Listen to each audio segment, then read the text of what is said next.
Administration, well, it's doing it again. They, including the president, Secretary Kerry, must be in denial. First, they refuse to say Islamic extremism. Now, I don't know who they think is beheading innocents, if not Islamic extremists. But now the Obama administration won't even call those suicide bombers the Taliban terrorists. Here is Deputy Press Secretary Eric Schultz today. How is what the Jordanians are talking about doing any different than what the United States did to get the release of Bergdahl and releasing prisoners held at Guantanamo Bay to the Taliban, which is clearly a terrorist organization? Sure.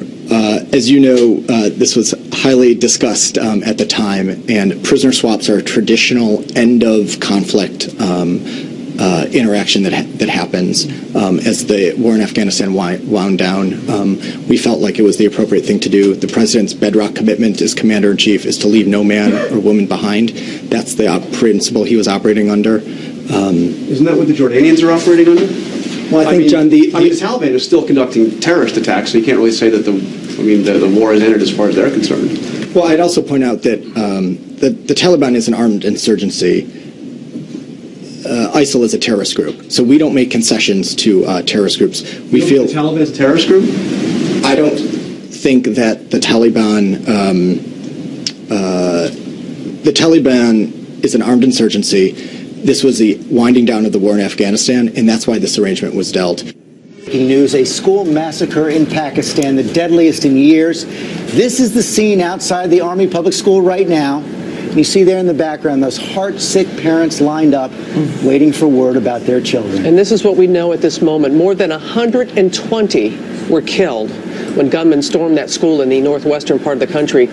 The overwhelming majority of the victims are students from grades 1 to 10. Dozens of other children wounded in the siege, and they were seen being carried out of the school to ambulances. The Taliban is already claiming responsibility for the brutal attack. ABC's Martha Raddatz tracking all the latest. Good morning, Martha. George, this is a city that has been used to violence, but not like this. Begin with an unbelievable story out of Pakistan, where 141 people are dead, including 132 children. The attack happened in the Peshawar area at a Pakistan-run military school. A Taliban group who has for years wanted to overthrow the government of Pakistan is believed to be responsible. Hospitals say that among the dead and wounded are children between the ages of 10 and 20 years old.